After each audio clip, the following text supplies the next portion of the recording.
What's up, y'all? Kelly Clarkson with Wayfair. My favorite thing about the holidays? Decking out my whole house. It's not a competition, but if it was, well, I'd win the season with Wayfair. Outdoor inflatable Santa? Got it on Wayfair. Trees, lights, and ornaments? Wayfair. Hosting must-haves like dining sets, beds, sheets, and towels? Wayfair. For everything in your style delivered with fast and free shipping, visit wayfair.com or the Wayfair app to win the season. But again, it's not a competition. Wayfair, every style, every home.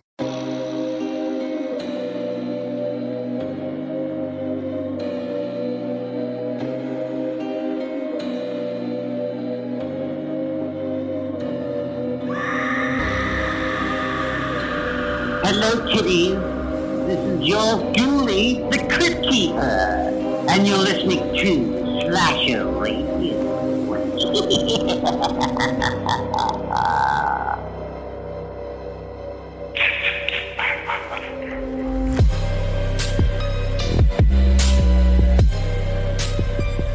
Welcome to Slasher Radio. Oh, that was too loud.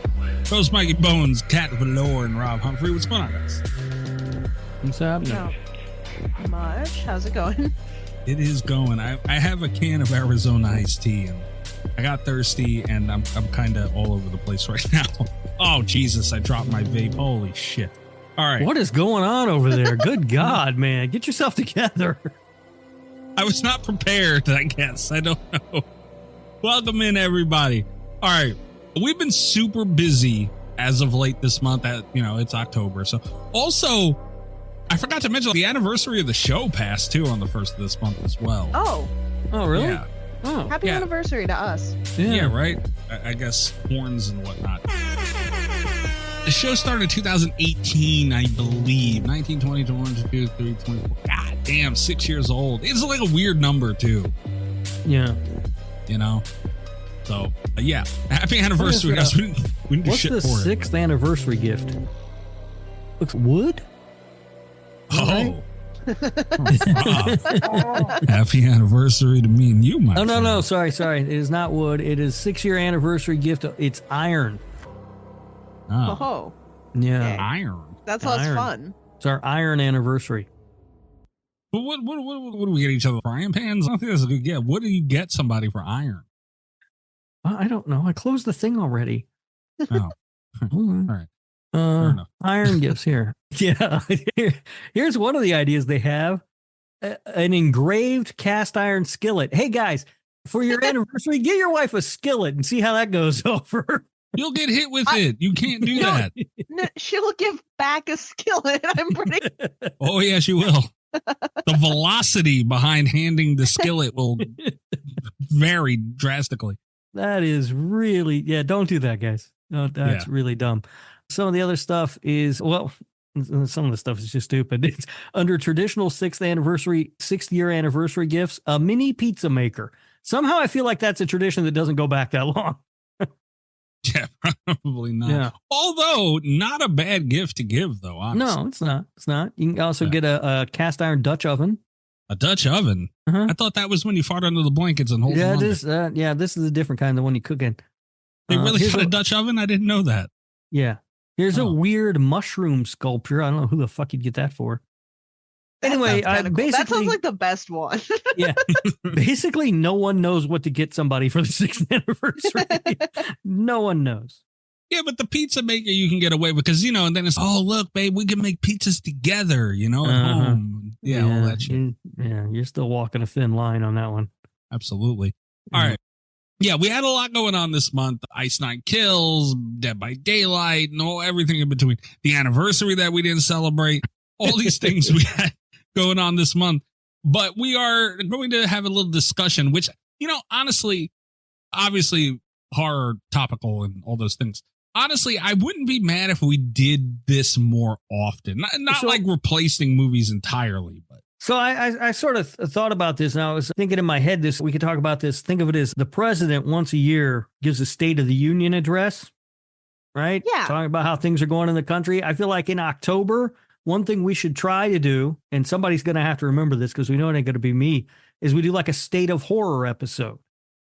And we sort of talk about things that have happened recently and maybe emerging trends and things that we think might happen going forward. you know, and how we feel about things at any given time for the genre. You know what I mean? Yeah. No, sort of sort of the general idea. Yeah. See, the thing was when you guys did This Horror Life, because I did like the topical thing, because it's a lot easier, you know, and it's sometimes also it's easier. Sometimes it's actually a bigger pain in the ass. It depends on the topic. That is true. But coming up with a new topic every week is a real big pain in the ass after a minute. I'm sure. But that is something that I miss about that show was the discussion topics. Yeah. Yeah. And so, yeah, I wouldn't mind doing some check-ins. If we're more selective, I feel like it'll be better. And I didn't want to step on the This Horror Life toes, you know, because I did like the idea and it does bring up good discussions. And we don't got to watch a movie for the week, which is nice. But, you know, it's just something I feel like we could throw in the rotation every now and again. Sure. But we're still going to be, you know, movies at core because that's just fun. But I do think we get to do this. We do have a voicemail for this week. We're going to get to drink roll call. And then we can get into what do you want to lay out the topic, Rob, just to give like a general synopsis of what we're going to be talking about? I feel like I just kind of did. Yeah, it's a state of the genre. Yeah, you sure did, didn't you? Yeah, I feel like that already happened. Drink roll call. Yeah, well, I'm going to need you to get your head in the game over there, Mikey. Speaking of my head, honestly, I'm drinking the Arizona iced tea that almost brought the whole show to a screeching halt as soon as it started. So I'm not drinking anything alcoholic. I am smoking my greenery, so that explains a little bit of the ditziness. I think I just come ditzy though, so it makes it a little worse. I will say this though, it's not alcoholic, but I do need to bitch about a drink. This is going to be like a borderline. It's like a drink roll call horror court almost. Okay. So I do my grocery shopping online because I hate human beings. And I don't want to go to the grocery store, wait in lines and pick shit out and wait for these old ladies. And then, you know, someone asks me to get something off the damn top shelf. It's a whole pain in the ass. I don't want to deal with it.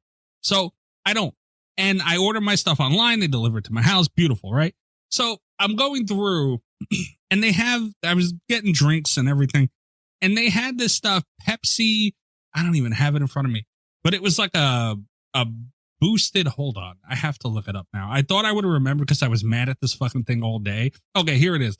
Pepsi Nitro. Oh, horror court. Yeah. Oh, beautiful. I'm mad at this too. Yes. So my Pepsi Nitro story is from like a year ago, but the fucking PTSD when you said that. What the hell is Pepsi Nitro? I've never even heard of this. It's been out a year. Yeah, it's been, so I don't know if it's been out a year. It's a seasonal Pepsi drink that they have, and they've gotten me 2 separate times because they had Pepsi Nitro and then they got rid of it like real quick, and then they came back with Pepsi Nitro Vanilla, and I was like, oh, this one's gonna be fucking better for some reason. Yeah, I mean, I'm looking at this sounds good. Yeah, it sounds too, good. Right? And you know what, I'll go so far as to say it tastes good, except let's see if we have the same problem with it, Mikey. What's your grievance? What's being from the sound of it? We do. But let me lay the table a little bit even further. It's called, you can't not buy this. It's called Pepsi Nitro Nitrogen Infused Draft Cola. How do you not buy that? I'm getting nitrogen infused cola? Fuck yeah, right? Yeah. So, and it's in this cool can. It's like a matte blue. And the box has all these fucking bubbles and it looks so cool. And the soda sideways. It looks great. Kat, I agree. I know where you're going. We haven't talked about this before. This soda, this was not planned. I didn't know what the fuck. I was Googling nitrogen soda. I had no clue what it was. And it was talking about the bubbles and it does all these things. And I'm like, holy shit. I can't wait for this to get here tomorrow. I can't wait to try it. First thing I did, man, was put it in the fridge. Then I put it in the freezer so I can get to it quicker. And it's cold. I'm like, let's go. Apparently, nitrogen infused cola means every time you open the fucking can is going to be a mess. There it is. It's beautiful. I didn't know if it was just me. I've had 2 of these fucking things. I also, and that's the thing, is that you feel like you're the problem. I had multiple Nitro Pepsis. I had multiple when they came out with the vanilla one also, because they sound so good and they taste good. I lost half the fucking can on every single goddamn one I opened. And at first, the first one legitimately, I had dropped it and I tried to wait. I was like, okay, I dropped it. I'm not going to open this thing. I don't want to, fucking get it everywhere. And then I opened it and it got everywhere. And I'm like, that's still probably on me. I didn't wait long enough. The next one, I left at home on my counter for a week and I didn't even fucking drop that one. And it's a problem with it. Every single one, they make the biggest fucking messes. You have to open them outside. And at first I was like, maybe it's worth it. You open them very tentatively with your arms outstretched from the side, but it's not, because like they're more expensive than regular Pepsi and you can't fucking drink that. Like most of them, most of the can is foam. If they wanted to do like a Pepsi Nitro on draft, yeah. That would maybe be, I don't know who would get that. I don't know who's going to a bar to get like an on-tap Pepsi. But that's like the only feasible way to drink these because they're such a fucking mess. I just watched 2 videos of people on YouTube opening the can without any fucking issues. So No way. I think it's No, you guys. CGI. It's a That's problem. AI. I think it's AI, you guys. Rob. It's AI. There's no way. Because just like Kat, I had just gotten them in, they were going up steps in a bag. I put them in the fridge. I put it in the freezer. I was like, all right, I shook it. I don't remember shaking it, but my bad, right? And it made a fucking mess. Like I wasn't ready the first time. I had it on my desk. Nice mess. I said, fuck. All right. So honestly, too, I didn't even fucking like this shit. I didn't like it. It wasn't even good. And I I'm will sitting say, here. I Go like ahead. them. Like they're tasty. If I could drink them, I would. But I'd get a regular it's not Coke. worth it. It's not fucking worth it. I get a regular Coke and Pepsi every time. But then the second time, I'm like, all right, this one's sitting in the fridge. Nobody's been bothering it. I'm like, it was still kind of warm. Like, I don't think I waited. I'm like, let me give it another fair shot, right? And then I spilled the fucking thing, so let me give it a fair shot. So I opened it carefully because I'm like, I don't know, there is nitrogen. I don't know what the hell. I've never had this before. I crack, the baby crack you make? This motherfucker started fizzing. I said, God damn it. And I put my mouth over it and I'm sucking Pepsi out of this can. It was ridiculous. So it finally stopped and I opened it all the way and it's fucking mid. After all that, Rob, is fucking mid. Yeah, all right. I mean, I haven't tried it. I don't know. I'm just saying I watched 2 videos of people opening them up to review it and neither one of them had an issue. AI. It's got to be. All right. I believe that it's AI because it's those things are. I opened one. I think it was like the last one I got, but I opened one and it only got a little bit of stuff all over my car, and I was like, "What a fucking improvement!" And then it's no. Like I can't settle for this.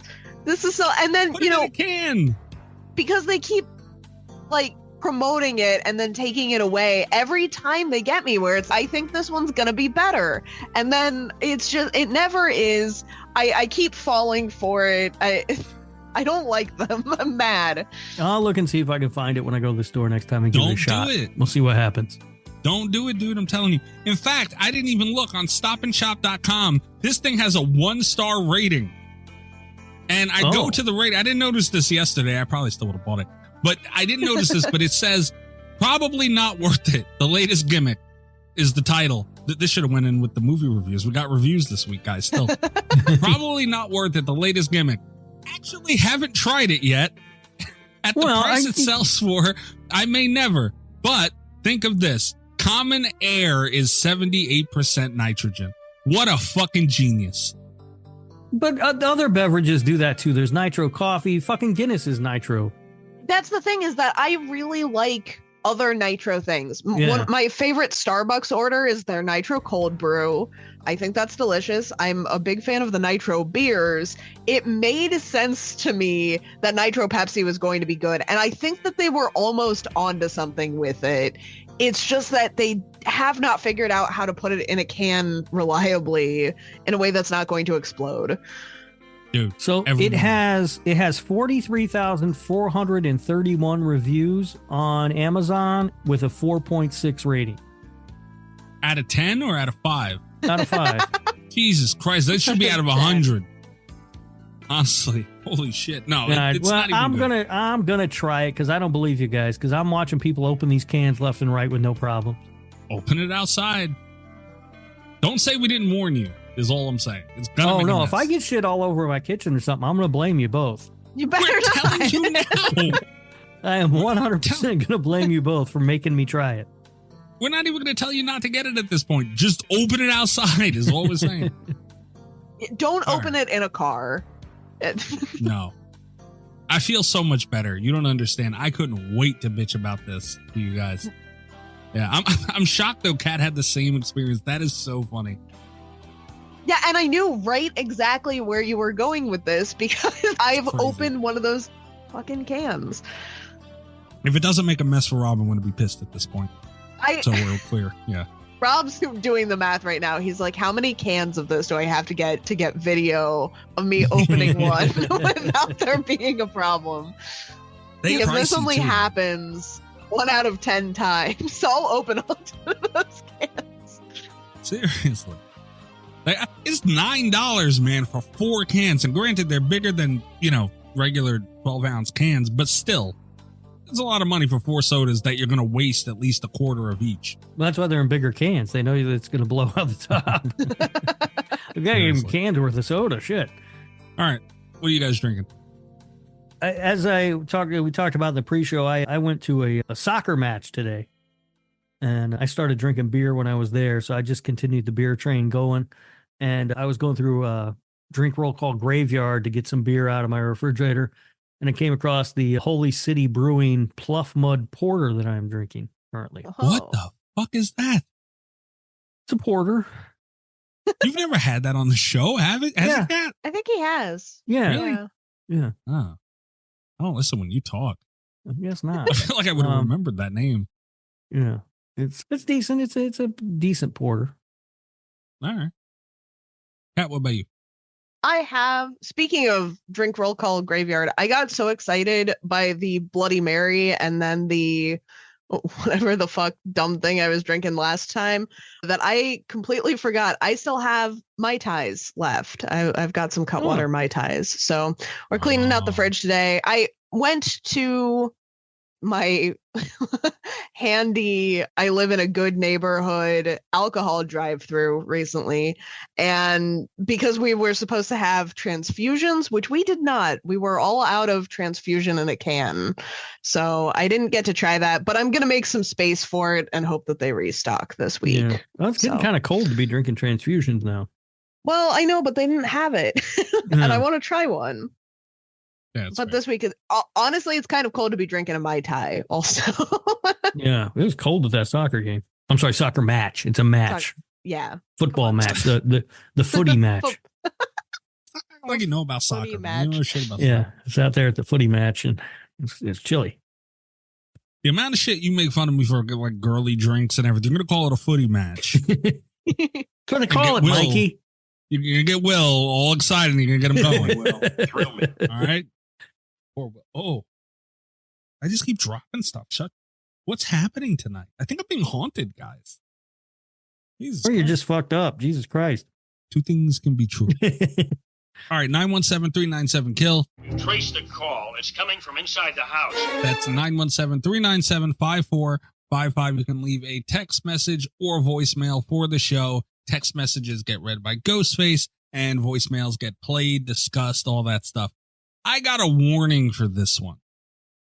Oh, no. Okay. Yeah. So I got a warning. I was in Greg's live earlier. Let's see if I can manage my button still. Kick him right in the dick. There it is. And Darth Gregor on TikTok. He does a horror live every week. And yeah, he warned me that Amber was left a voicemail. She wasn't happy with me. Used the word paisan. Got a little out of hand. Nonetheless, here is the voicemail from Amber for this week.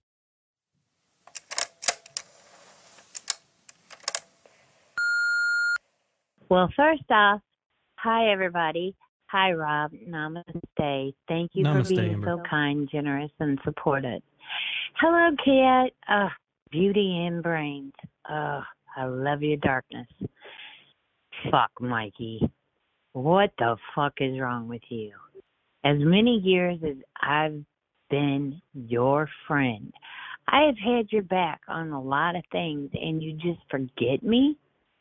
And you want to blame it on being drunk? Wow, that's a slap in my face. But I'm here to give you a warning. You keep saying the devil's name and he's going to appear to you when you least expect it. He can smell your fear here in Jersey. There's a reason why we live by the Pine Barrens. You know about the Jersey Devil.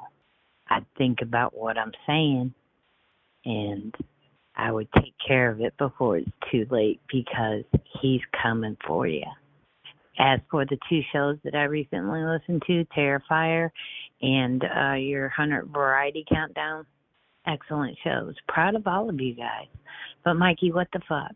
Seriously. Do you know how bad that hurt my feelings to think that you only thought of me because you're fucking drunk? What the fuck is up with you? I thought you loved me. I love you. But apparently it's not both ways. Thank God for Rob. Yes, you guys, thank God for me. Yeah, What thank God for did Rob. you- It got in my mouth. Don't be mean to Amber, Yeah, Mikey. stop hurting Amber's feelings, Mikey. Quit Okay. saying the devil's name. Yeah, Wait, that's the thing. she By was devil- scary in that voicemail. She was scarier than Aggie normally gets. Yeah, that was a I feel creepy voicemail. a bit Yeah. threatened on your behalf, Mikey. I believe that the devil that Amber is referring to Kick Ghostface in the dick. I love it, gabagool. is Darth Gregor. Now, where are we going here? Because I understand. I hurt Amber's feelings. I was drunk. I wasn't even drunk last week. I don't think. No, I didn't drink anything last week. It's 2 weeks in a row. Drink roll call. I didn't drink nothing. I was high. I'll admit. But still, I'm guessing it's the Terrifier thing that we didn't have them on for Terrifier. Amber, look, I am sorry. The thing is, there's so many movies that so many people want to do. And here's another thing. This show, like a lot of people, Amber is the best example of, like, there's a family atmosphere. You know, there's just certain people that, it's different. We love all our listeners, but the ones that are really involved with the show, they get it on such a level. You know what I mean? And, Amber's one of the ones that are just family. And there's a lot of people that want to do a lot of different movies. Amber, you and Greg, there are so many movies that we can have you guys on for, to be fair. It's not like there's not golden opportunities at any point. And we're going to have the hot take thing. We were talking about having the hot take thing for a while. That we do need to do again, too. We've been very busy, though, above all else. Like, you guys have to admit, we've been very, very busy. And there's a lot of shit that has to be done for these things that it just throws a lot of shit off. And a lot of it happens very fast. And we don't know. We didn't know what we were doing tonight until tonight. I mean, it's to that degree. So my apologies. But with Amber, come on. It's not like you're never going to be on, Amber. You're Amber. Guys, right or wrong? I understand. Fair. I understand what you're saying. I will say, however, Mikey, I have never been too busy for Amber. It sounds like maybe you, my friend, are. You never accepted their horror trivia off. I like them apples. What horror trivia off? Oh, you don't even remember it. Amber, get them. Kat knows what I'm talking about. Greg and Amber challenge you and Kat to a horror trivia off on the Patreon. Well, yeah, I'm handicapped, but I got a team of Cat. Holy shit. Wow. Everything. Amber, get him. Cat's gonna yell out martyrs for every answer, or funny games or some dumb shit. Sign up for the Patreon. Patreon.com/. There will be dumb shit for that. I can promise. They are all 4 of them very knowledgeable. It will be very informative, but there will be a lot of dumb shit. Yeah. I really want to argue and defend myself because I win a lot of the horror trivia Patreon shows, but also Well, Cat, I win all the shows. We know that. I score the most points in a lot of the horror Patreon shows. Maybe, but only one of us wins. But I have really bad luck, and sometimes it'll be like I'll show up crazy drunk, and then Rob will be like, "We're doing a really hard trivia game today," and it's going That is how it goes I a don't lot, remember yeah. my name, or like I'll try weed for the first time, and Rob's like, "Horror Olympics." Oh, Like, yeah. boy. Yeah, we did. Yeah, that was fun. You kicked ass in that horror Olympics, though. So as much as my pride is wounded by the idea that I would handicap Rob, given my luck on the Patreons, it's possible I could be a detriment. But either way, guys, come on, right or wrong, like, you guys got to even throw this one out. And Amber, the door's always open. We just get busy. Yeah, I mean, fair enough. It's really busy, and I don't like to give Mikey his due. You know, I don't like it. But when we have interviews and stuff, it's extra work on Mikey. By a lot. Yeah. Yeah. You guys don't understand. Even time waiting for certain, you don't understand. All right. Anyway, breaking hard drives and everything. You guys don't understand, okay? Jesus Christ. You're over there breaking your hard drive. I'm off at the pitch watching the footy match. Stop saying footy match. I'm a big soccer fan now, guys. Just what was it, Kat? He's got a scarf and everything. I got a scarf. Yeah. Idiot bought a scarf. What was it? The frisbee, the ultimate frisbee. What was that? Disc golf. Oh, disc golf. Yeah. disc golf. Yeah. I'm real passionate about that. Yeah. Did I tell you guys I bought discs? Oh no. Yeah. I bought four disc golf discs and a bat because I thought, well, you know what, I'm going to go play. So that's when in August I bought these things. They've been sitting in my closet since August. Let me tell the listeners something a little bit. I think I got to sneeze. Let me tell the listeners something until I got to sneeze. Rob's definitely, this whole bit came from the disc golf thing, very passionate, by Rob telling us on a Patreon show or whatever that whenever people would ask him what he does for fun or whatever, he'll lie to them because he found it funny. And he would tell them that he played disc golf. So No. They would ask me if I had any hobbies, and I would always say, yes, I'm very passionate about disc golf. Yeah, okay. I was very passionate about disc golf, and I was emphatic about it. But we joked back and forth about how weird of a thing it was to lie about. You know damn well it was a lie, and you still bought those things. You're going this far for a lie, like in case they come by your house one day. Yeah. But then this girl I work with plays, and she was like, "You're supposed to keep them in your car because you never know when you're going to play." So I got to get them out of my closet and put them in the trunk of my car. That's not going to get you to use them more. They're going to I'm never going to. I bought the things. I know I'm never going to use them.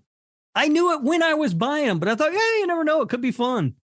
I'll go out and do it. I'm not going to do it. But I got the discs now. Do it. Your life is incredible. I know. It's pretty awesome.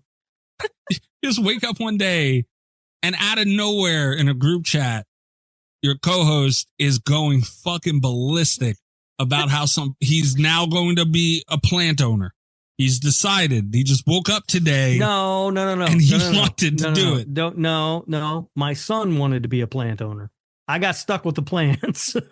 Yeah, but you people don't understand how hard you went. Like, you bought everything. Yeah, I bought stuff I was told later I didn't need to buy. I've still got plant supplies in my storage area outside because I thought I needed to buy like extra dirt and stuff, and it turns out I didn't. So I have dirt if I ever need it. But when you go in, you go all the way in, is all I'm saying. And like, you never know what it's going to be. Yeah, I got the 2 plants right now, trying to do a little triage. I kind of forgot to give them water for about 2.5 weeks. Apparently that's not good for the plants. All right. Moving on. Do I got to hit my button? Oh, yeah. God damn it. Crazy idiot! Get the fuck out of here! You! Go ahead, go back to turning tricks and old folk and you pain in the ass! The Gabagool Mystery Corner, where our listeners anonymously send in Italian memes making fun of me for being Italian. Memes are up on Patreon. I try my best to describe them on the show. There's no horror tie-in here. I don't get it either. Here's what I find funny. You mentioned at the top of the show that this is the 6 years this show's been around, right? And now I'm just thinking 6 years ago, you and when I started listening, it was you and your cousin were doing the show. Me and Bobby? No. The other cousin, a guy called Crap Pants, but I know that's not his name. It's not his name, but yes. Yeah, I just can't remember his name. Yeah. It was. I think it was just you and him, if I'm not mistaken. And Bobby would kind of like pop in and out every now and then.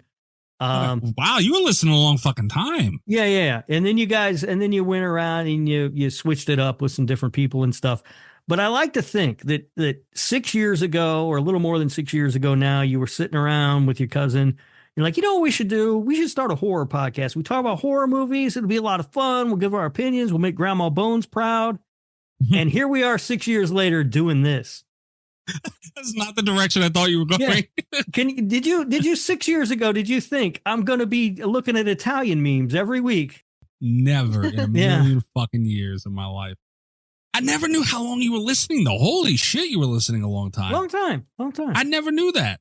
Yeah. Why'd you listen for that long? We were horrible. What'd you listen? No, you guys weren't good. You guys weren't good. So why did you continue to listen? Because I was like, it was still entertaining.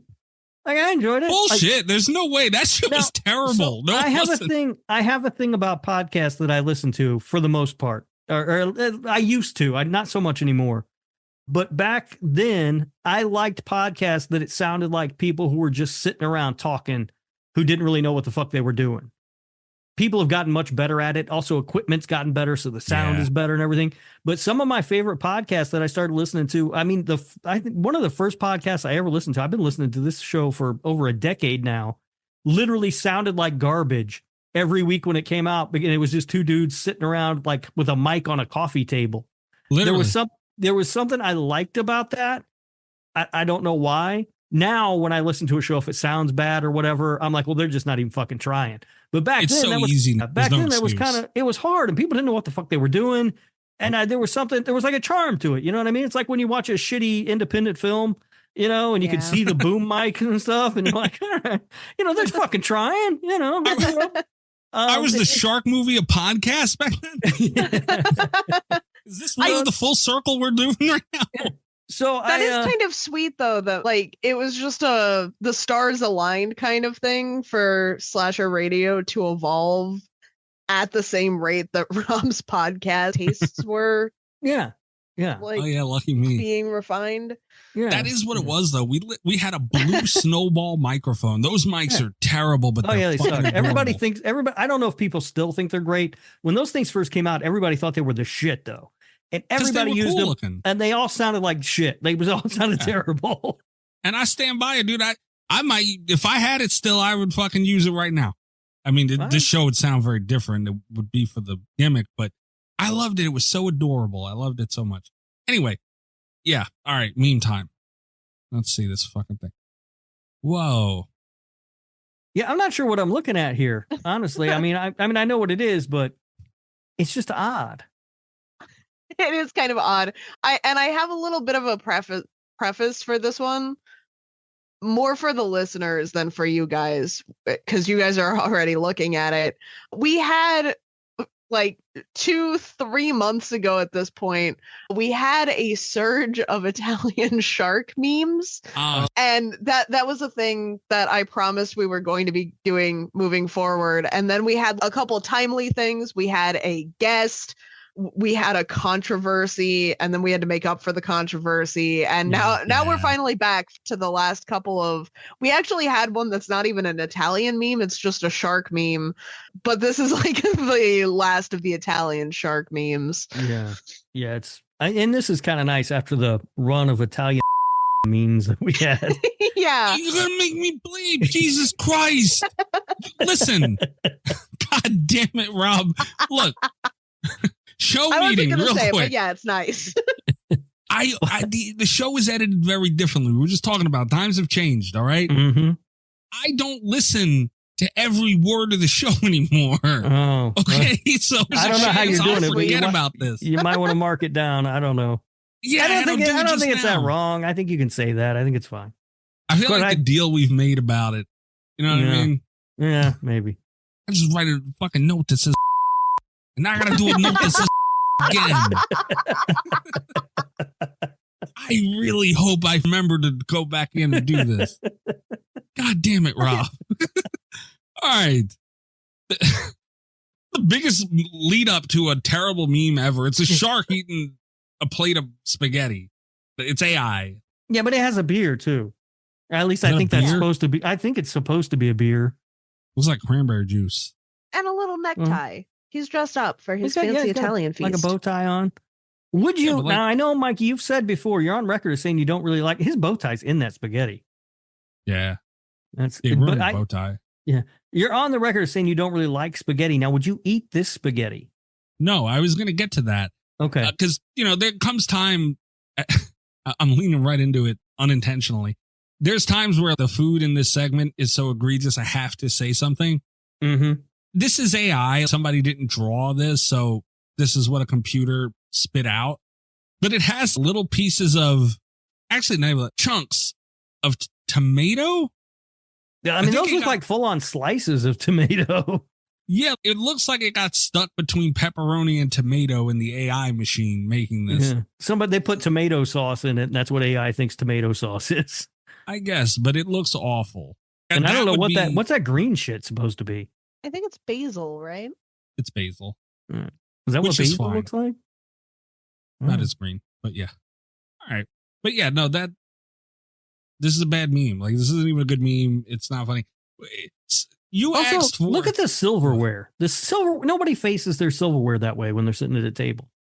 No, listen, he's a shark. He doesn't need silverware. Clearly, he's not using it, but it's still facing the wrong way. I mean, you would never put your fork with the pokey end facing towards you. That's just weird. That's true, and I don't even know what the other utensil is. I will say, I think it's supposed to be a butter knife. This was I don't know. It looks like one of those pie things, you know? Maybe like those little pie spatulas. Yeah. Yeah, it has been in the folder since the Italian shark thing. This is actually the first time, because I'm looking at it right now on my computer. It's the first time I'm seeing it big, and it looks a lot better in that little teeny tiny icon. I sent it from my phone and then saw it pop up on the computer, and is this the same image?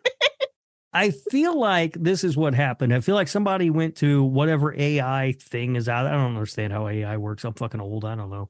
But somebody went to, AI.com or whatever the fuck it is, and they put in Italian shark, and this is what came out. They probably that might put be it. True. No, I went through a little phase of pissing people off with AI images. I'm not gonna lie. What they did was here, probably a Italian shark eating plate of spaghetti at table. Like, they went full on. This is very specific that they're doing. All right. So it's even more fucked up.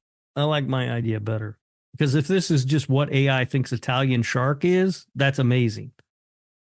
Yeah, but they went out of their way, man. This was a targeted attack from all angles. So that's just what it is. And whoever did this is a butthole. And I'm going to go ahead and put out a guess. Chris, it was you. I know it was you, Chris. Chris, I know it was you.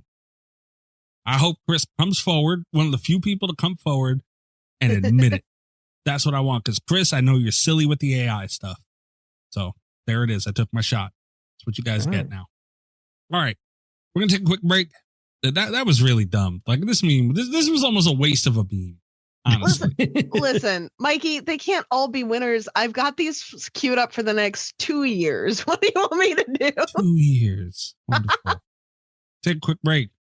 Be right back. Maybe it won't be. I don't know. 6 years might have been long enough. That's fine. The shark, that Italian shark meme killed the whole fucking show.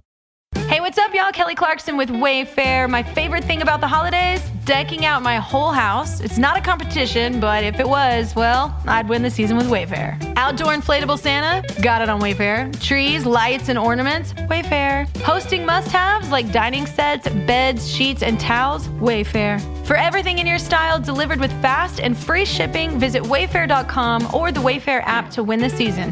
But again, it's not a competition. Wayfair, every style, every home.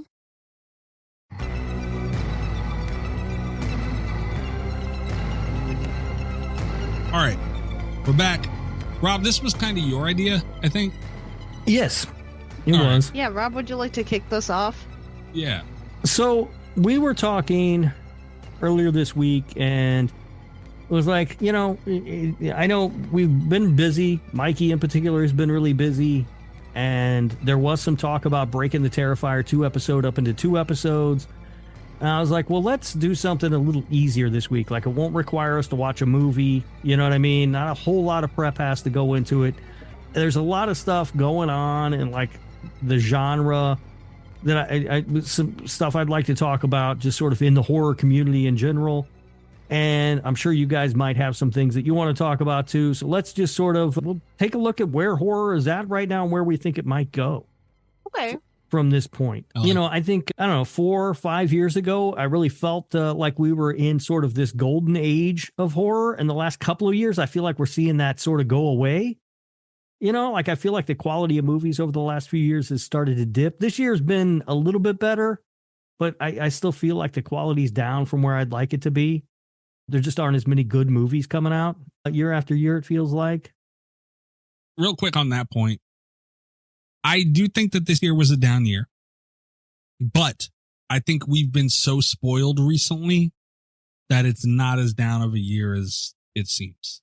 Well, I think this year is better than last year. I think last year was a terrible year. Yeah. For horror movies, but I'm trying to remember. Even still, though, it wasn't that bad, though. When No, you really we think still about had it. Infinity Pool and Evil Dead Rise and Yeah, Evil Dead Rise. Talk to me. That's the point. I feel like it's just a couple of movies every year. You know what I mean? I mean, even this year, the best, you've got Long Legs and The Substance, right? And then there's just kind of a whole lot of okay. Terrifier 3.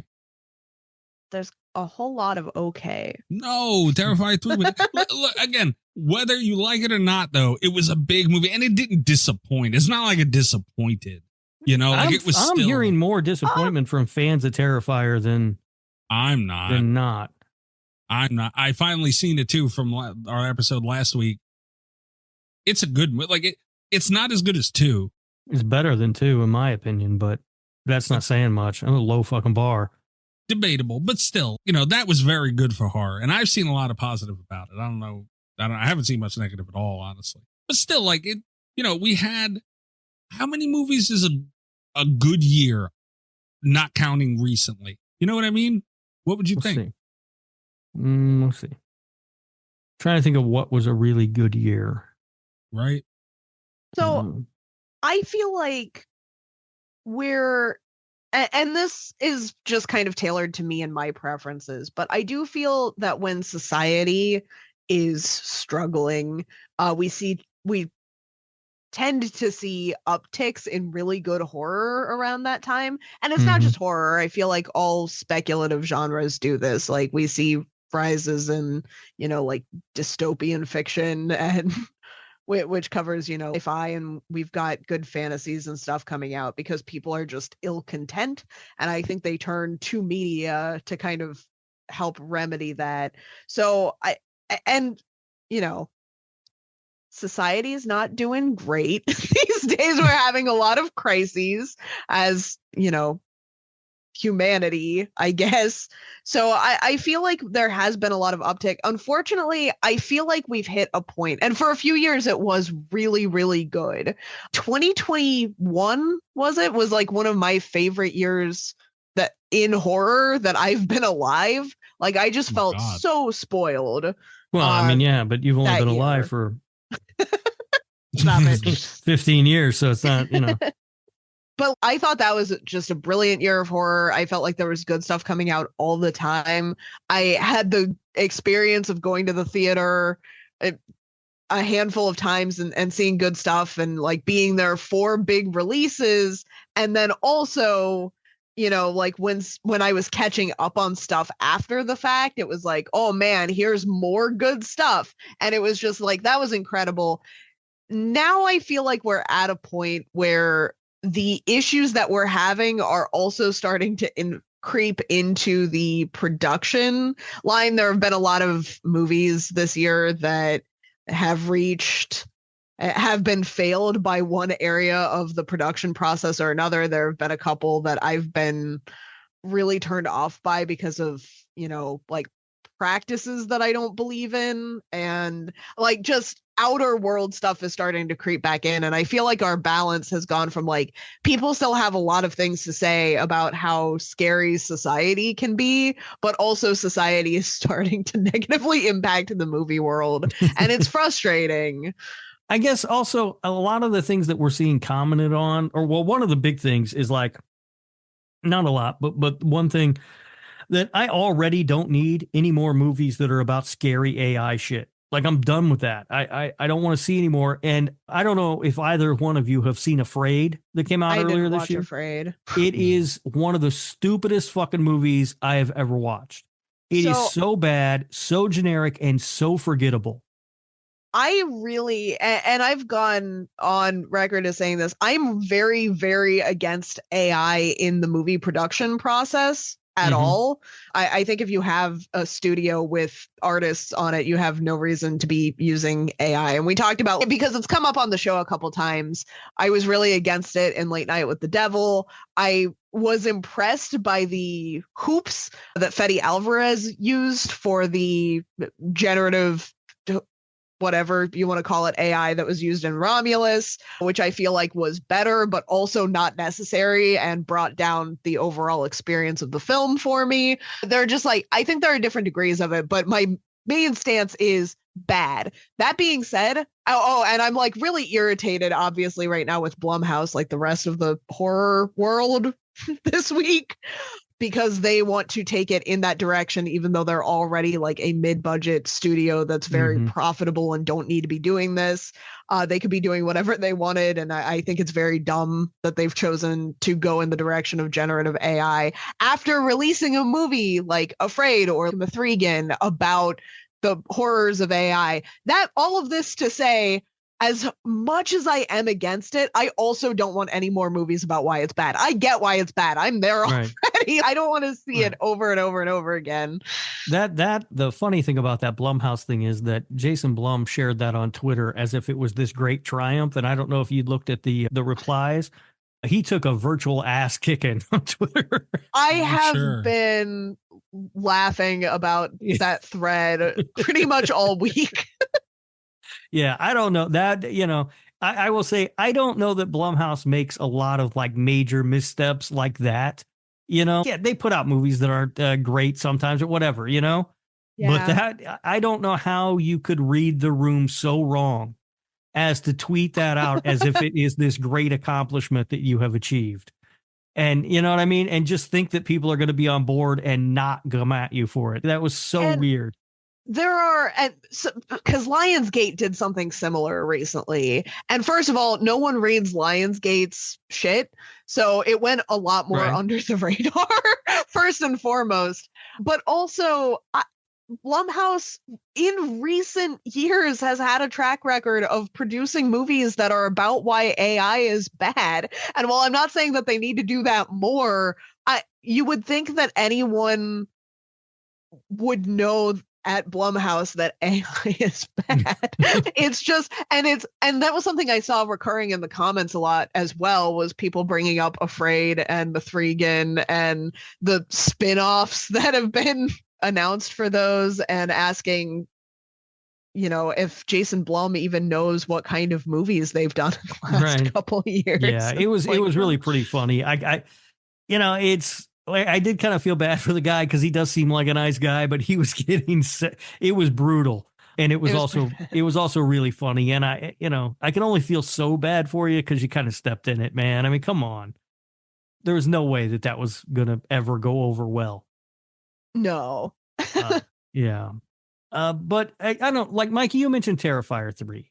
And I heard a very interesting conversation about this on, I was listening to the Horror Movie Club podcast. Great show. Brian and Ashwin do a very good job over there. They're very entertaining, but they did an episode on Terrifier 3, and they brought up the fact that it was number one at the box office. It made whatever it was, $19 million. I think it finished with, or whatever, 18.9, whatever the fuck it was.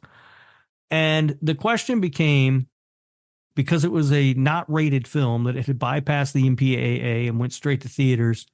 And because Hollywood is very copycat, and the horror genre is also extremely copycat. I mean, look through the history of this genre. It's just other people copying other shit, right? Yeah. And so the question is, are we going to see more of that? More movies that just bypass the MPAA altogether and go straight to theaters? Interesting question, because here's the thing. It's not easy to do that, though. is the good thing of it, because let's be honest, Terrifier, without Bloody Disgusting behind this, Terrifier doesn't even sniff a theater. And I'm not saying I like that, but that's just the way it is. So no, you're right about that, but it has now, and it's been very successful, which means that other movies would have that avenue open to them now. Yeah. Sure, but I still feel like it won't be that easy to do. I think, like you'll still have to be a real project. Crackoon will never fight its way into the theaters. You know what I mean? Well, and that's a shame for everybody involved, to be honest with you. No. But you know what? Does that make sense? Like I think it's a good thing, because if that means that movies are going to be able to take more chances, and that is what we need. There's a lot of, you mentioned a lot of repetitive bullshit, and we need more chances taken. And Terrifier 2 was a very big chance that was taken, and it paid off. And that's, if they make money and they see they can make money, theaters and everybody involved, they'll do it. So that's a good thing. The Terrifier knocked it out of the park. Whether movie good content aside, they still did an incredible thing for the genre. And it's good that other movies will get that opportunity, but it's also good that there's still kind of that bar there that has to be met. Thank God for that shit. Well, and that's the other part of that question then, right? If this movie does well at the box office, because we see this time and time again, I mean, the 80s slashers were all predicated on essentially the success of Halloween, right? Friday the 13th jumped on that train, and then everybody got on after Friday was a huge hit. So, and we've seen it with found footage, right? The Blair Witch, and then later, even to a bigger extent, really, Paranormal Activity really launched a fuck ton of terrible found footage movies.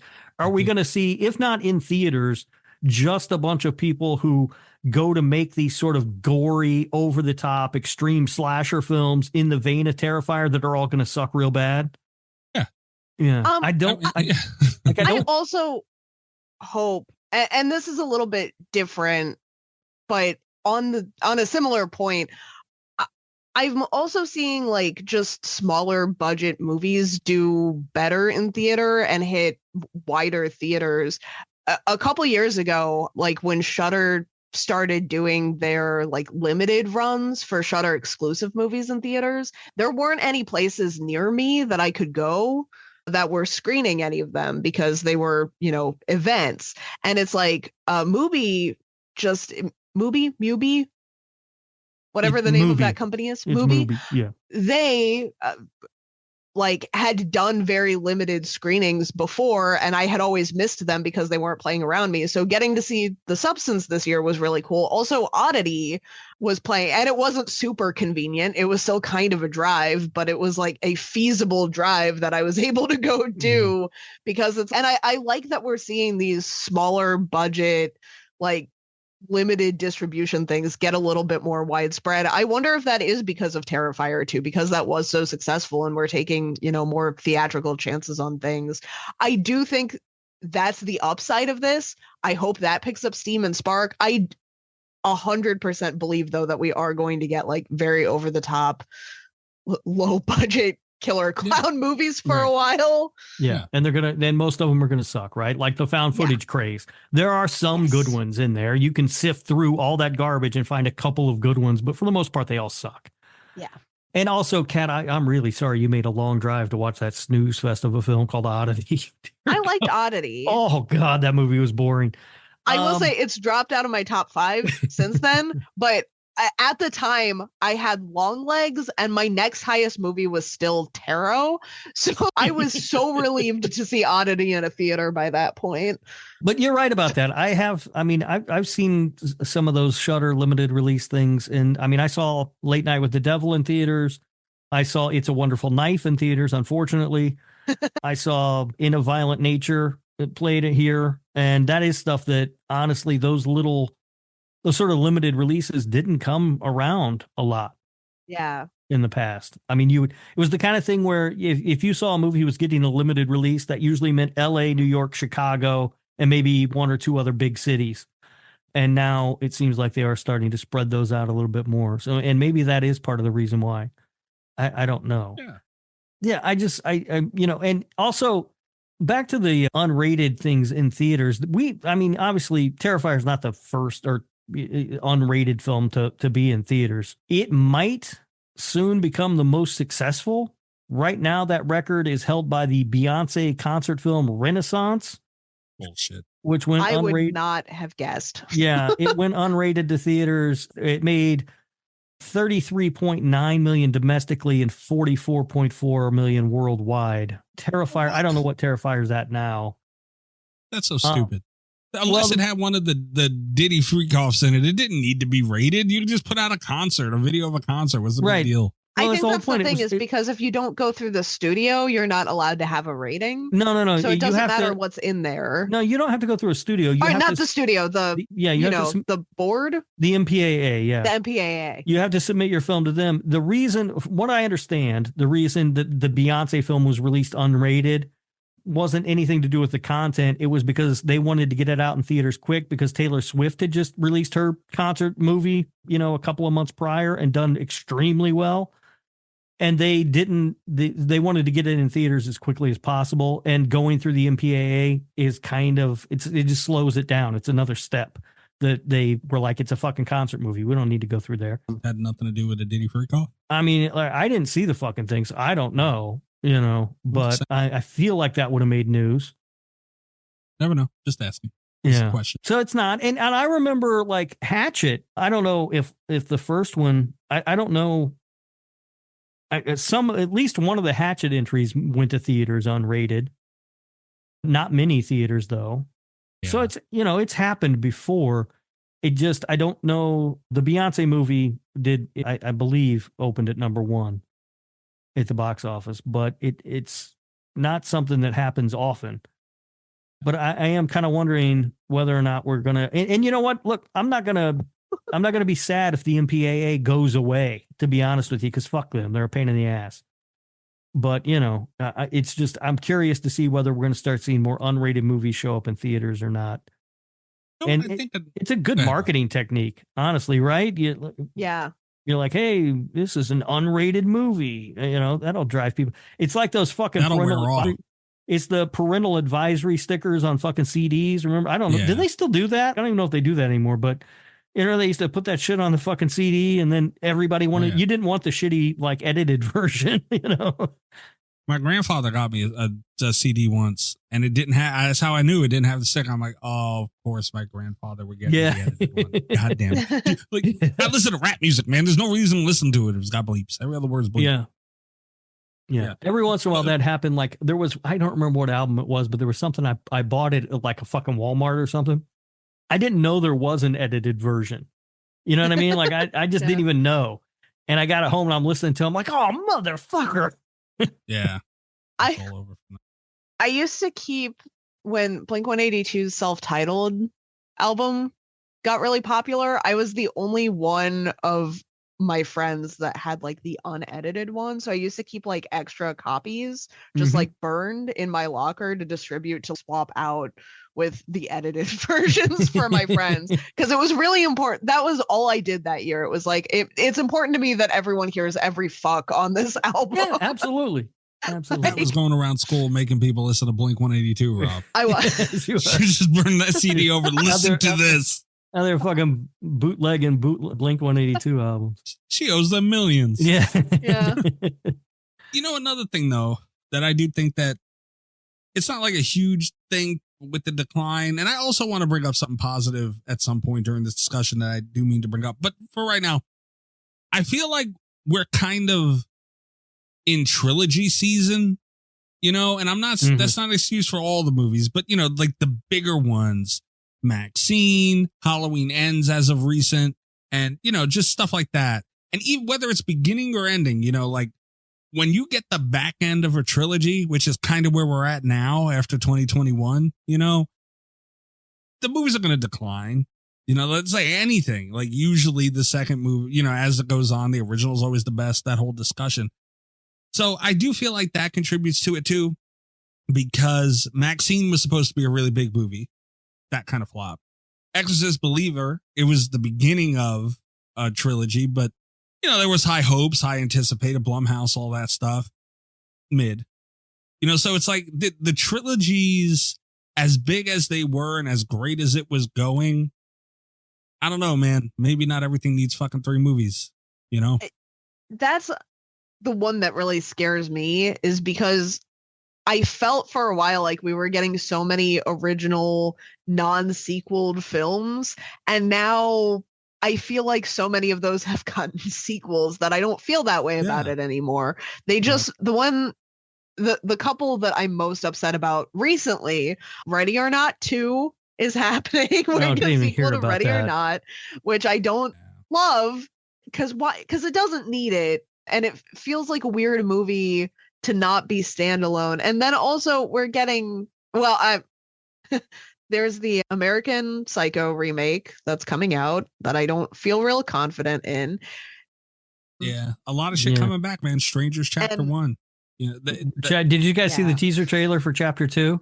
Oh God, yes. It looks so fucking dumb that I think this might be the movie of the year when it comes. I mean, it looks so fucking stupid. I don't know. Did you guys see Chapter 1? I still haven't seen Chapter 1. No. It's awful. It is so fucking bad. Is it I'm watching that yet? soon. It might be. I mean, I feel like it should be, right? Has to be. I saw it and it was so bad. I remember there's like a stinger at the end. And I was in there, I was waiting, to see if something was going to come up. And there was like another guy and girl who were also waiting. Everybody else had pretty much cleared out by then. That is one of the dumbest things I've ever seen. And we all just laughed. We were so fucking stupid.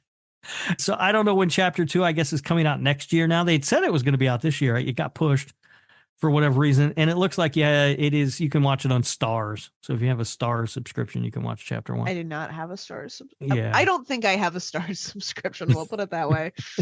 Forgiving, though, of a lot of shit like that, though, man. Not the Strangers movie. I haven't seen it yet. But, bringing stuff back, and it's so hard to say no to a sequel because anything in film, it's become such a business. If it makes money, they're going to want to make more money. But not even just that. Think about all the great movies we wouldn't have if they just said, oh, that was like Friday the 13th, the original. That'd have been perfect. If they would have went in a different direction, we wouldn't have got a lot of great. Terrifier 2 and 3 is a great example. Terrifier arguably would have been a perfect standalone movie. You got your shit in. It was great. The killer kills himself in the end. It's wild. Well, you mentioned the trilogy thing. And I think my biggest problem with that and where we stand on that now is that they keep announcing that they're going to be making a trilogy. Yeah. And what that tells me is none of the movies are going to be very good as standalone movies. And they're all one long movie now when they do right. that anyway. It's gotten to that. Or you get something where David Gordon Green's announced to be doing the new Exorcist trilogy, and then the first one doesn't do very well. Right. And so now we don't get the other two movies, and I have no idea what he was going to do or where it would have went or what was going to happen. If you didn't tell me that and you just told me he was making an Exorcist movie, right, then I don't ever have to think about that. You know what I mean? See, that is something that I feel is non-transferable between shows and movies. My favorite shows are shows where it's been like you get this many seasons and then they get that many seasons and they're done because you can plan out how you're going to tell that story and you have it just exactly enough time to do it. And I love that so much in TV. It's rare, but it happens. And I think it's, some of the best examples of television. Movies can't do that because movies should all be horror movies, especially should all be able to stand on their own two legs. They should be entertaining enough, and even when you watch them sequentially, you should get that full resolution. And I just that even though I didn't like the David Gordon Green Exorcist, I didn't have a lot of faith for it. And I don't think it was that good. It's so frustrating to me and it's worse than just leaving on a cliffhanger and then not getting picked back up, because we literally don't know what the plan was. Right. We didn't get enough of that story to have any kind of concept of where it was going. Yeah, we got the first third. Because it was made basically as exposition for two movies that don't exist anymore. Yeah. So come on. And you might have liked it better, Kat, had you seen it in 4DX in Orlando. Maybe. Yeah. I doubt it, but maybe. That's a great point, though, man. Because, the balls of these movies, dude, thinking, oh, well, this is just going to do so good that, we got 3. So we're like, right. Honestly, and I know the studios control a lot of that and a lot of it's set in stone and I get it. But Exorcist is a great example. That is not guaranteed. If it does bad enough, you will not make more movies. Right. And you can say what you want about except You for don't bring up Strangers. this new Strangers trilogy. Okay. Those 3 are coming out. And the reason they're coming out is because they're already shot. They shot them all together. Yeah, but that's a Strangers, man. Like, you can't do that with an ex. You know, there's not a lot of movies you could do that with. But you're right. You shouldn't have done it with the Strangers because that first one I don't think did very well. And it's terrible. And now they got 2 more terrible movies they got to release. I wouldn't be surprised if Chapter 2 and Chapter 3 don't end up on streaming. Hold on. Let me see real quick. Because I'm interested in that. Because I heard it did good, but I don't know. Maybe it did. Maybe it did do well at the box. I actually don't know that. It did $47.8 million worldwide. All right, 47 on what was the budget? The budget. I'm checking. Yeah, well, the budget budget's good or not. 40 million. 8 million. All right, yeah, the budget's going to be wonky because they shot all 3 of them to get. You know what I mean? Yeah. So that's going to.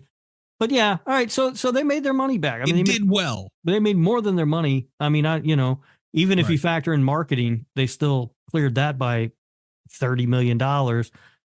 So yeah, it'll probably go to theaters, but the movie itself is absolutely fucking atrocious. And now they're going to put out 2 more of them, and my dumb ass is going to go to the theater and see both of them. And for a little bit of context, Exorcist Believer, 65 million, budget 30. Yeah. So that there you go. You didn't make money. You're not going to keep making it. Right. And that doesn't even factor in. There's just no pressure to do, because we talk a lot about, we talked a lot specifically last week about the proof of concept movie that was Terrifier going into the trilogy. And even though I ended up liking the proof of concept movie better than the trilogy, it's still, they had to prove the concept first. Exorcist Believer did not have to do that. There's no pressure for that first movie to be good anymore. And that sucks. And they're not making movies the same way anymore, man. You're not going into it. You should conclude the movie. Period. I mean, I get it. There's going to be some cliffhangers and some things that, can get away with it. I understand. But as a general rule, you should make a movie to make a fucking movie. I understand you have a road in mind and a story and everything, but still make a movie. And this from the guy who gave Terrifier 2 a 9 something. Well, that does nothing but ask questions throughout the entire movie with no answers. What did I just say? There are some movies where you can get away with it. But still, you're right. That's true, though, man. Here's the difference between Exorcist Believer and there's many differences. The one difference. They're basically the same movie. The only thing that separates the two. Could you imagine? But no, the difference is people really, really like Terrifier 2. Mm-hmm. So it made money. Like, that's it. That's what it all comes down to, man. If people like it, they will buy it. You got to make something people like, ultimately. And if you're going in so open-ended, which Terrifier did, but it worked. And if it don't work, it's a win or lose. There's really very little middle ground there, man. And you've seen it with Exorcist Believer for the first time. That could happen more often. And the other thing that doesn't factor into that Exorcist thing is that they spent a stupid amount of money for those rights. I mean, it was it was like $400 million or something just for the rights. So they had to make a lot of money on those movies. Right. And it was a prisoner of being an Exorcist movie. Strangers, all right, people will go see it. Maybe it'll be good. It's a good night out at the theaters. Might be a fun movie, right? Dude, people want to hate that Exorcist movie because it's an Exorcist movie. Out of the rip.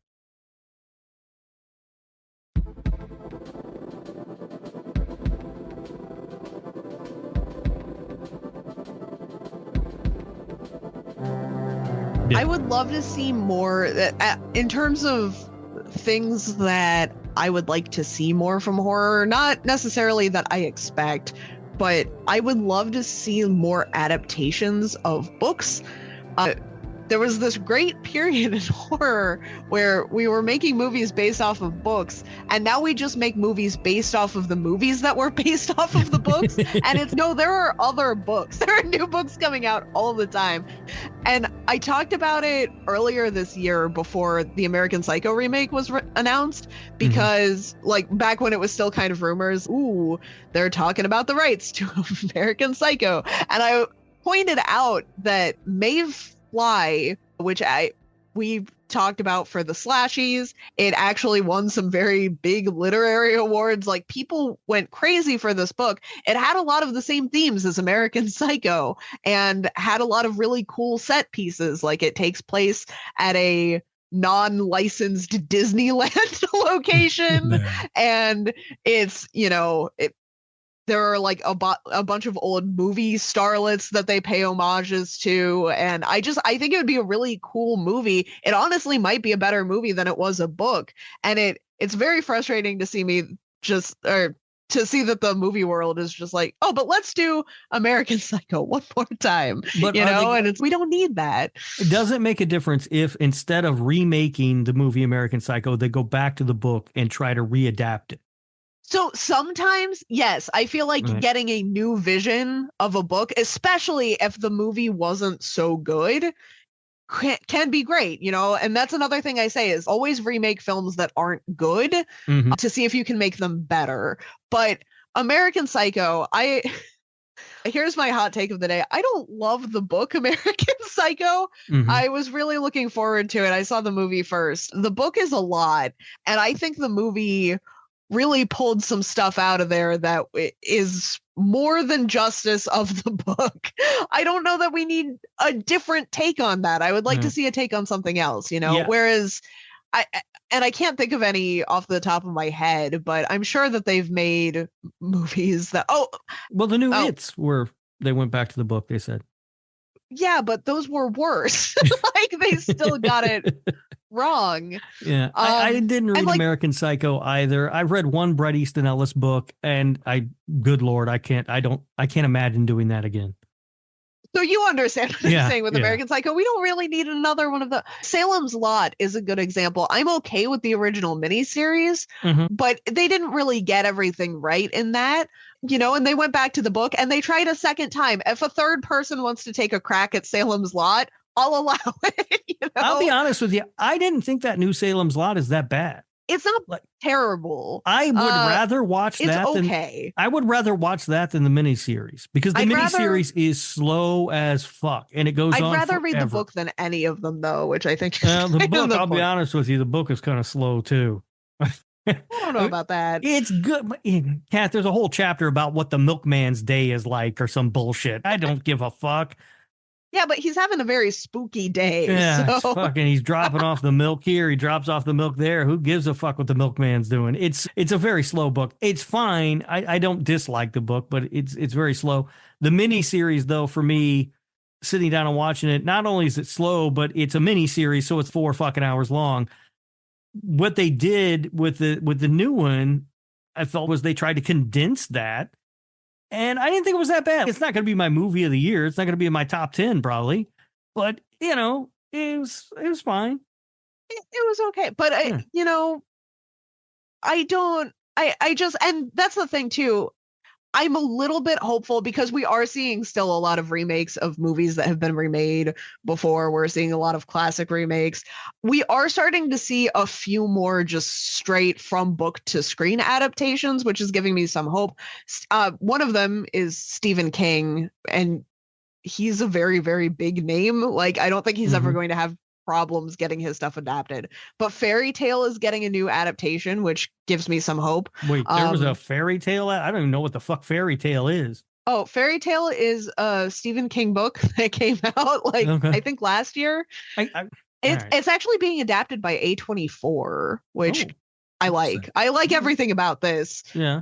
All right, I like that. I can't be expected to keep up with every book Stephen King puts out. Some bitch puts out a book every 2 months or whatever. And I've not liked the last handful of them, to be honest. Ooh, shots fired. Shots fired. Okay. Yeah. I'm coming for Stephen King. Well, that's the thing is like Fairy Tale I thought was really good, but it is like 600 pages and the beginning is kind of horror and then it does turn very much into it switches genre on you, which as a horror fan I don't love. I like it when things stay really spooky, but I'm glad to see it get adapted because it's one of his that hasn't had an adaptation yet. And there are a couple of, I don't want to say like indie people that are getting adaptations because they're big indie people, but Gretchen Felker Martin is getting one. Norman Reedus is going to be in a TV series based off of the new Eric LaRocca book. And those are names that we don't see on movie screens all the time. I think that's really cool. I hope it continues. Yeah. Well, what's his dick got the Cabin in the Woods thing, or not Cabin in the Woods, the Knock at the Cabin. He sure did. Yeah. And you know what? Look, I don't know if he likes that movie or not, but you know, I'm sure he got a check for it. I actually talked to him about that. So I saw him at AuthorCon. What's the guy's name? We can't just call him what's his name? Paul Tremblay. Yeah. Had his movie, had his book, He had his book adapted into a movie. And we actually talked about it briefly because he saw me come up with the original cover and not the, like now a movie cover. And he was like, did you see the movie? And I was trying to be very delicate about it because I hated that movie. And that's not what you want to tell Paul Tremblay, sure, right? Sure. Because what if he doesn't hate the movie? I'd only see him be polite about it. Mm-hmm. So I kind of danced around it. I was like, I really preferred the bleak tone of the book. I Ryan Turked him. All right. I had just had practice because we just had that conversation with Ryan Turk. You guys needed me so bad for that conversation. So badly. So bad.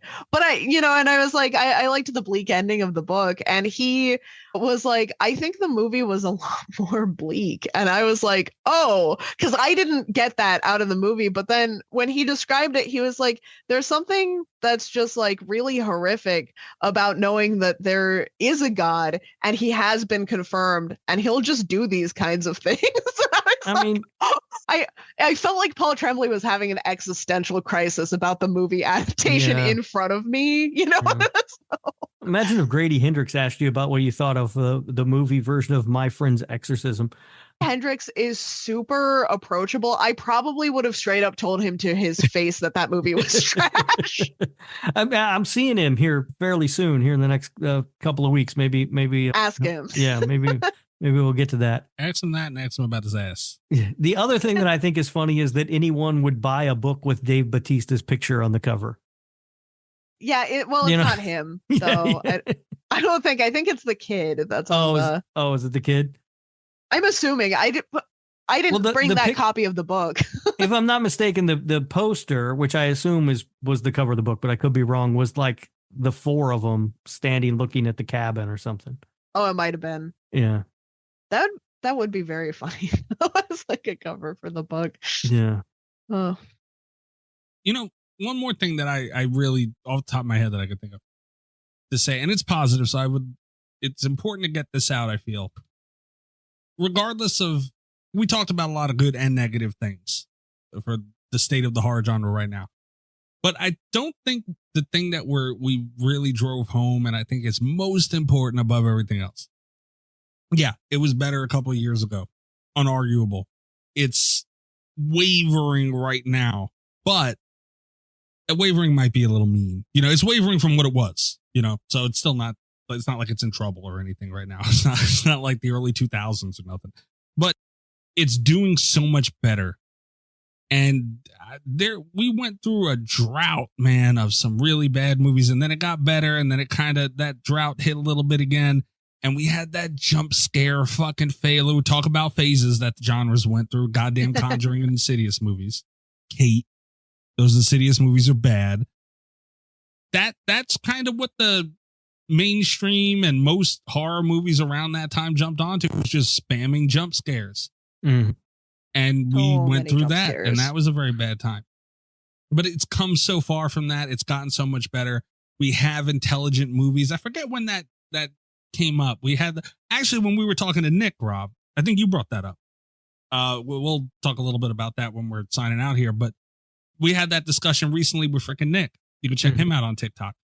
And the genre has got the quality has gotten better, and the substance is more prominent now in these movies. And I feel like that's important because we do have a mix of fun, and the horror genre needs that. I feel like maybe we could swing a little bit more in that direction. I don't know what the answer is, but still, point being, we're doing better, and we've come a long way from the droughts that we've had semi-recently. Right or wrong? I mean, I think so. I don't know. And my biggest thing, I guess, is that I feel 5 years ago, I left the theater, like Kat was saying, a lot, going, that was awesome. That was great. Oh, what an awesome movie. And the last couple of years, I've been leaving the theater more often than not going, that's fine. It was mid. Yeah, but it's not It's bad. a lot That's of, what I'm saying. It's not a lot of bad. There's a lot of fine. Years ago, what was it You looking know. like? 10 years ago, I probably wasn't even going to the theater. What I'm saying, man. Yeah. Doing I better. almost prefer, and anyone that's followed any kind of port noise on this show is going to know this. I almost prefer when movies are like bad but interesting to just mid. And that was a thing that I suffered a lot early this year, was that there was just a lot of boring movies. That was my problem with Maxine. Well, it wasn't that I hated it, it was that it was fine. That's kind of worse sometimes. Sometimes that is worse. Yeah. That's how you end up with Tarot as your number one movie for half the year. And that was the thing about Tarot, was that like when you put it up against Maxine and Night Swim, and I don't remember what the other one was. There was another one I went to see that was just like, I guess that was a movie. Tarot at least made me laugh. That was an emotion I had at that theater. And I was kind of desperate for that by that point in the year. This year started out rough. I'm at a point where I have, at least 5 movies that I really liked from this year. And there are several more coming out that I'm looking forward to. So we're ending this year on a much better note than we started, but goddamn, first 6 months were rough. Yeah, it seemed like that because the beginning of the year is usually a dry period for movies, right? Yeah. Typically speaking, anyway, there's just not very many. If a movie comes out in January or February, chances are it's not any good. Abigail was the other one. I came out of the theater Abigail and I was just like, whatever. Yeah, marketing fucked that movie. Because it's a whodunit that they advertise as a big, it's her. Yeah. It was, damn it. Movie. Yeah, they should have never put that in the trailer.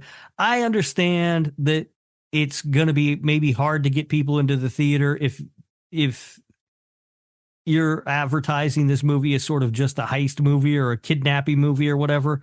But if that reveal comes up without people knowing it, it's fucking incredible. Instead, it's wasted. And it was. And that's the thing that I really like about it. We can talk about good marketing, but I think having really quality branding and then just taking wild swings, because the movie I was most excited to see this year, other than the two, I guess, were Longlegs and The Substance, and neither of those advertising campaigns told me shit about those movies. I was in the one because it's I want to go see Nick Cage, and I was in for the other one because it was just like a 30-second here are weird vibes, and I was like, I'm sold. I don't know that I saw much marketing for The Substance. I was in because I saw Demi Moore was in it, and I was like, damn, when's the last time she was in a movie? I want to go see this. They had trailers for The Substance that were just like 30 seconds. They had kind of the voiceover from the ad that plays in the movie and just like random clips of the movie. I had no idea what was going on, but it got me in the theater and I was really glad that I went. And the one that I'm most excited for now, by the way, is Companion. And I have no idea what that movie is about. It's just, they were like, from the team that brought you Barbarian. And I was like, sold. Yeah. I'm not sure what that's about either, but yeah, I'm in on that. Although I think the writer director of Barbarian, I can't remember his name, but I think he's just a producer on it. I don't think it's his film. But that's what I'm saying is, which is unfortunate. I'd like to see another film from him. Although I did hear somebody say, and I don't remember who it was, but they were saying that they read or were under the impression that he wasn't like a horror guy and he didn't want to keep making horror movies, which is really unfortunate if true. That is unfortunate if true. But that's what I'm saying is, because the Barbarian trailer also didn't give anything away. And a lot of people, myself included, fucked up and didn't go see Barbarian in theater. But then when Barbarian came out to streaming and it was amazing and stuff, it's now I will go see every movie by that team without watching any trailers. And I would love to see more horror movies take those kinds of chances. I would have gone to see at the beginning of the year, I would have gone to see a Radio Silence movie just knowing that Radio Silence did it. I was there for Melissa Barrera more than I was for the movie trailer anyway. I wish that I had known nothing going in except for, those things. And now I'm to the point, because Abigail was so spoiled by the advertising, that it's like, I'm really dreading Ready or Not 2. Yeah. I would already have been skeptical about that, but the last movie I saw from them, wasn't a good theatrical experience. And that's going to carry with the next several Radio Silence movies for me. Right. And Barbarian's ad campaign actually, it may have done the film at the box office anyway a disservice because the trailer made it look like the most boring, plain Jane, seen it 1,000 times movies. The only reason I saw it in theaters is because Mikey, like he says, I see pretty much everything that comes to theaters. To a fault. Yeah, but I went to the theater expecting like this is probably going to suck. And I was blown away. Like I was just sitting there in the theater going, what the fuck is going on? But that is the kind of marketing they needed for Abigail. They should have sold it almost as something that it's not. Also, rumors and purely rumors, who knows? I've heard just as much that this is bullshit that I've seen that it's true, maybe even more so. Rumors going around that they're trying to get Barrera back for a Scream again. Oh. It would be very, very funny if she just was like, nope. Oh, I respect either way, man. Yeah, honestly, if she comes don't, back, I would lose a little respect for her if she comes back, especially knowing that poor Chris Landon got thrown out on his ass. Yeah, but if they do the right thing, man. When the whole thing blew up and now we're not going to get his movie and he's not going to get to make it and everybody else is going to come back and make a fucking movie. Yeah. I mean, if she did it though, I mean, it's a good opportunity for her. I mean, you know, I respect her whether she does it or she doesn't. I'm going to support her all the same. Well, she's got an interesting movie coming out, or at least one I think looks interesting. It looks almost like a good version of Lisa Frankenstein. Have you guys seen the trailer for that? I have, and I knew exactly what you were talking about because I had the same idea. It was like, oh, if Lisa Frankenstein didn't suck. Yeah, it might have been this. Like, it looks good. I can't remember the name of it, which doesn't bode well for it, I guess. But it's coming out here in the next week or two. But now I think I do feel like I would lose a little respect for her if she came back. Like, fuck that. I don't think I would lose respect, but it is a difference for me of like where I'm at right now with Melissa Barrera is that I respect her so much. I wouldn't hold it against her if she came back for Scream 7 at this point, you know, because I can see how that would feel like a victory. On the other hand, I will respect her forever if she refuses to come back. That's just because she shouldn't, you know. I feel she made her point, man. You know, if they came to her and she said, didn't make a point, she got fucking fired. Yeah, but she made her point. A point. Dude, she's yes, it is, man. She stood for her own shit, man. She stood on her own 2 feet. Yeah, she didn't give a fuck. You know, they wanted her to apologize. She said, "Fuck you. I believe in what I'm saying," and I respect that, man. Nah, if she comes back, I will lose respect for her. Not all respect, obviously.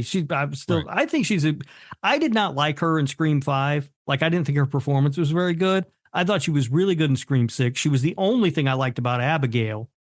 Yeah. And I'm looking forward to this new movie that she's got. I actually think she's a pretty good actress. Yeah, that's it. By the way. Yeah. Yeah, but no, if she comes back for the next one, I will shake my head at her with a disapproving look. Also, the thing about it is that puts me in a weird spot because I'm still mad at Spyglass. So, you know, you can't really boycott Spyglass for firing Melissa Barrera if they hire her back, but I can still be irritated at Spyglass. Oh, yeah. Which is going to put me in a weird mood for Scream 7, you know, like. Yeah, they don't get any points back. I don't look at them and be like, oh, you know, you did the right thing. No, you were assholes for doing it in the fucking first place. Yeah. But good for her if, you know, if you met her terms for her to be happy. All right. If she's happy, good. That's all that matters. You know, I'm still going to feel bad for Chris Landon. Oh, yeah, me too. He's like the kid who doesn't get picked for gym class. Like everybody else gets to play. Well, he did get picked. and he's just got to sit off to the side and watch this fucking movie come out. Oh, fuck that. I'd be so mad. Yeah, he did get picked.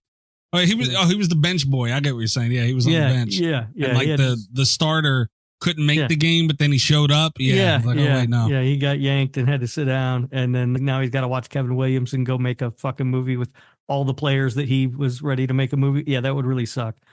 Although, who knows? Like, I mean, maybe not everybody, because Jenna Ortega might not come back or something, I guess. She ain't come back. I don't know what her deal is. I don't think they could afford her at this point.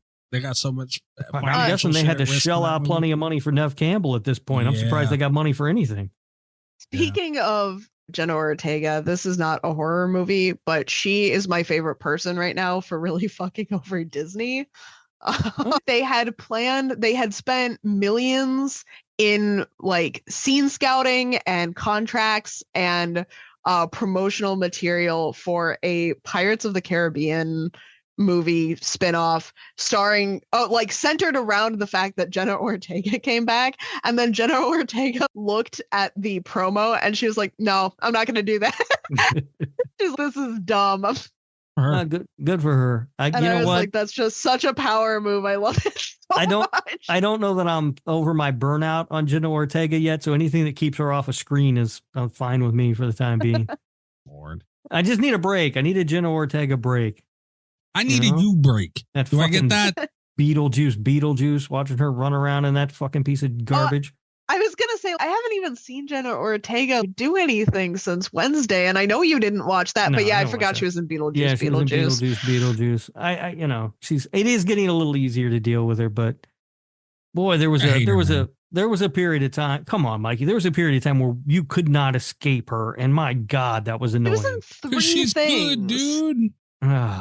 What are you gonna do? What is she supposed to do? Say no? I don't want money. Are you crazy? You would do it too. She should say, "I'm annoying, Rob. I'm going to take a break.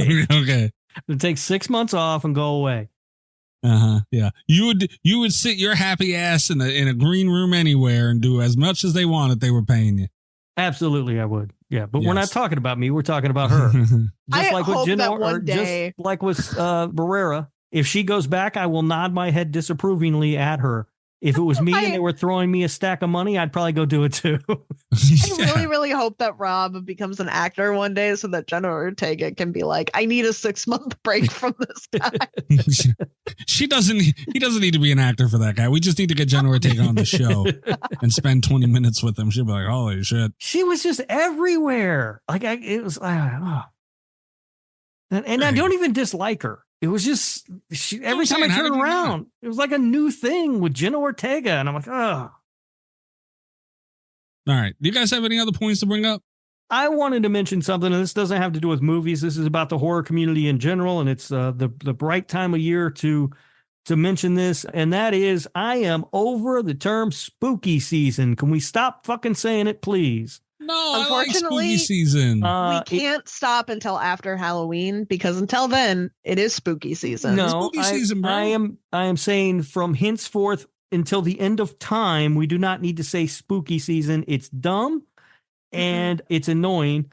And also, along with spooky season, stop telling me about your 31 horror movies in 31 days bullshit. I don't care. I watch horror movies that this year.